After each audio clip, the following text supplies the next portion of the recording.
സങ്കീർത്തനം 138. കർത്താവേ, ഞാൻ പൂർണ്ണ ഹൃദയത്തോടെ അങ്ങേക്ക് നന്ദി പറയുന്നു. ദേവന്മാരുടെ മുമ്പിൽ ഞാൻ അങ്ങയെ പാടിപ്പുകഴ്ത്തും. ഞാൻ അങ്ങയുടെ വിശുദ്ധ മന്ദിരത്തിന് നേരെ ശിരസ്സ് നമിക്കുന്നു. അങ്ങയുടെ കാരുണ്യത്തിൻ്റെ വിശ്വസ്തയെ ഓർത്ത് അങ്ങേക്ക് നന്ദി പറയുന്നു. അങ്ങയുടെ നാമവും വാഗ്ദാനങ്ങളും അത്യുന്നതമാണ്. ഞാൻ വിളിച്ചപേക്ഷിച്ച നാളിൽ അവിടുന്ന് എനിക്ക് ഉത്തരമരുളി. അവിടുന്ന് എൻ്റെ ആത്മാവിൽ ധൈര്യം പകർന്ന് എന്നെ ശക്തിപ്പെടുത്തി. കർത്താവേ, ഭൂമിയിലെ സകല രാജാക്കന്മാരും അങ്ങയെ പ്രകീർത്തിക്കുന്നു. എന്തെന്നാൽ അവർ അങ്ങയുടെ വാക്കുകൾ കേട്ടിരിക്കുന്നു. അവർ കർത്താവിൻ്റെ മാർഗങ്ങളെക്കുറിച്ച് പാടും. എന്തെന്നാൽ കർത്താവിൻ്റെ മഹത്വം വലുതാണ്.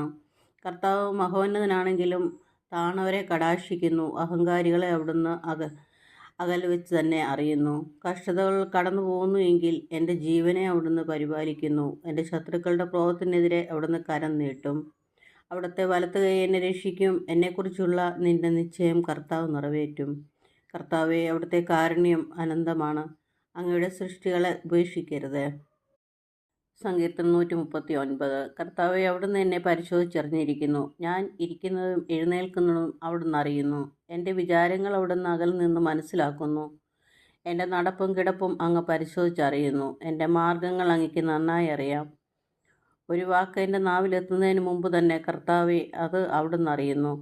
മുൻപിലും പിൻപിലും അവിടുന്ന് എനിക്ക് കാവൽ നിൽക്കുന്നു. അവിടുത്തെ കരം എൻ്റെ മേലുണ്ട്. എൻ്റെ അറിവ് എന്നെ വിസ്മയിപ്പിക്കുന്നു. എൻ്റെ അപ്രാപ്യമിതം ഉന്നതമാണ്. അങ്ങയിൽ നിന്ന് ഞാൻ എവിടെ പോവും? അങ്ങയുടെ സന്നിധി വിട്ട് ഞാൻ എവിടെ ഓടി ഒളിക്കും? ആകാശത്തിൽ കയറിയാൽ അങ്ങ് അവിടെയുണ്ട്. ഞാൻ പാതാളത്തിൽ കിടക്ക വിരിച്ചാൽ അങ്ങ് അവിടെയുണ്ട്. ഞാൻ പ്രഭാതത്തിൻ്റെ ചിറക് ധരിച്ച് സമുദ്രത്തിൻ്റെ അതിർത്തിയിൽ ചെന്ന് വസിച്ചാൽ അവിടെ അങ്ങയുടെ കരം എന്നെ നയിക്കും. അങ്ങയുടെ വലത്ത് കൈ എന്നെ പിടിച്ചു നടത്തും. ഇരുട്ട് എന്നെ മൂടട്ടെ. എൻ്റെ ചുറ്റുമുള്ള പ്രകാരം ഇരുട്ടായി തീരട്ടെ എന്ന് ഞാൻ പറഞ്ഞാൽ ഇരുട്ട് പോലും അങ്ങേക്ക് ഇരുട്ടായിരിക്കുകയില്ല.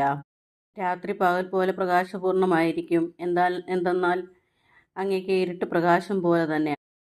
അവിടുന്നാണ് എൻ്റെ അന്തരംഗത്തിന് രൂപം നൽകിയത്. എൻ്റെ അമ്മയുടെ ഉദരത്തിൽ അവിടുന്ന് എന്നെ മെനഞ്ഞു. ഞാൻ അങ്ങയെ സ്തുതിക്കുന്നു. എന്തെന്നാൽ അങ്ങ് എന്നെ വിസ്മയനീയമായി സൃഷ്ടിച്ചു.